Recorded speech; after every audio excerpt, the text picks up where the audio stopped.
Confusion will be my epitaph. Well, welcome everyone back to the channel. Hope you're doing well. Hope you're feeling good. We're moving on the sad wings of destiny. Judas Priest, of course, with the next track on the album, which is Epitaph. This is the second to final track on the album. And I've said it many times before. I'm going to say it one more time. I think that album cover is just like one of the, such a cool album cover. Anyways, that's all I want to say. I saw it again and I was like, that's a good album cover. That tells you all need to know. Anyways, Judas Priest, Epitaph. Here we go.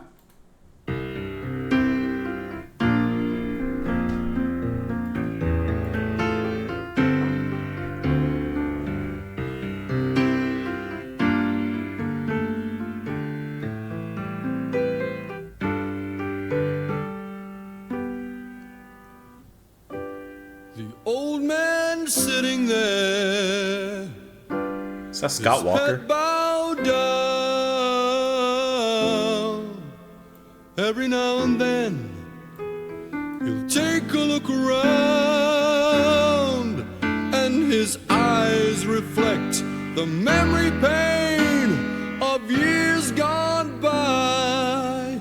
He can't regain nostalgic dreams he'll never see again. It's totally different.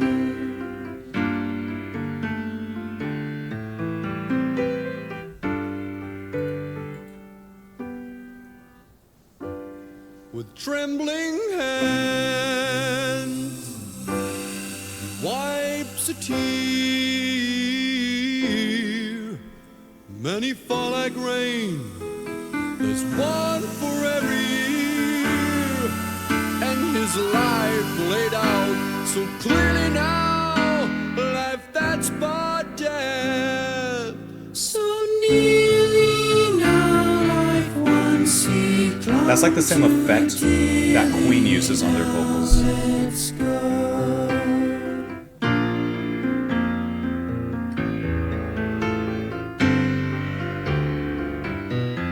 But spare a thought as you pass him by. Take a closer look and you'll say he's out tomorrow just as much as we are his yesterday.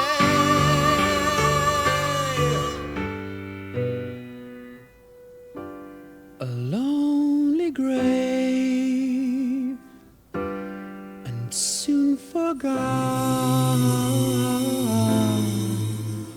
Only wind and leaves lament his mournful song, yet they shout his epitaph out clear for anyone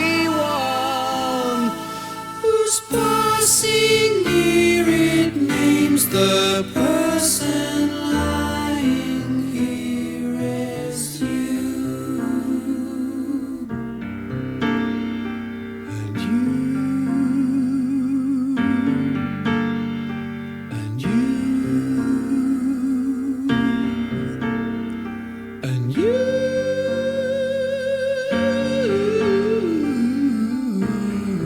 Nice little soulful run. Hold on. Really quickly, give me one moment, because what I want to do is I just want to see how that song leads into the next song. Let me just pull up the album really quick, get back to Epitaph here, and get to the last few seconds right here. I just want to see.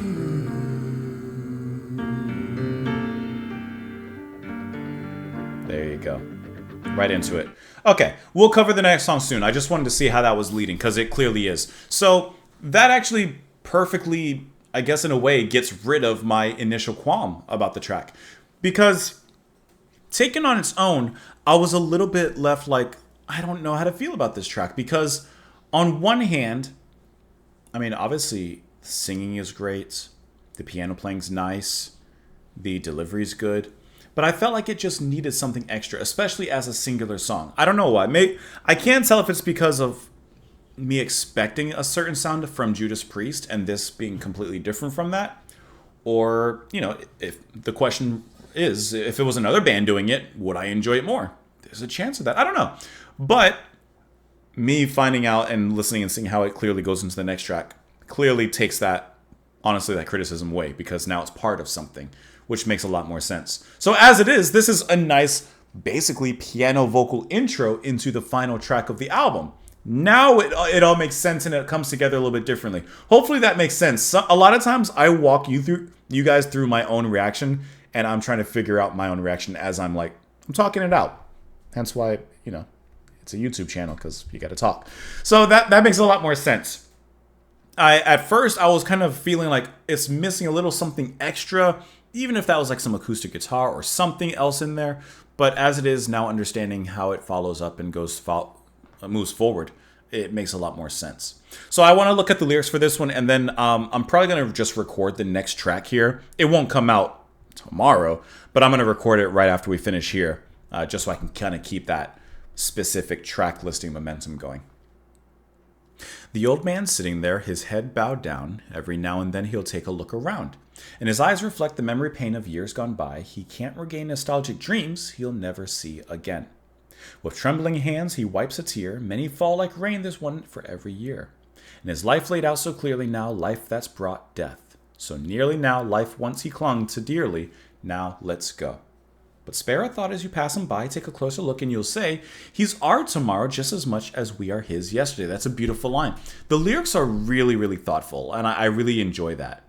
A lonely grave and soon forgot, only wind and leaves lament his mournful song. Yet they shout his epitaph from out clear, for anyone who's passing near. It names the person lying here as you and you and you. So I like how, this is, in a sense, a sad song about an older man coming to the end of his life and realizing that, and then how he'll eventually in some ways be forgotten. But like his epitaph says, it names the person lying here as you and you and you. Like, this fate is destined for everybody, right? Which takes me personally to another, in dealing with death and grief and the total eventuality for all of us, right? The total eventuality. There's a famous short story poem, something of that nature, and the sentence and the statement that stands out is, the cup was always broken. And basically the point is if you have like a favorite mug, you know that eventually at some point, that mug is going to break, chip, crack, be damaged, and be useless, and lose its purpose, basically. So the point is, even though that's the truth and that's the eventuality of it, that doesn't mean you don't enjoy, a warm cup of tea in there, a nice brewed coffee, a cold, refreshing glass of water in that mug. You still enjoy it, and you don't think about, oh man, I can't drink water. You don't. It's just the eventuality. So I just always thought that was a cool, little statement, and that actually perfectly kind of works in this particular track here. So we'll continue on into the next track. Like I said, it's not going to come out tomorrow, but I'm going to record it right now and then probably give it just a few days or something. I don't know. I like to keep variety, at least in the channel. So anyways, let me know what you guys thought of it in the comments down below. Follow me over on Twitter. Support the channel on Patreon. Thank you for being here. Bye.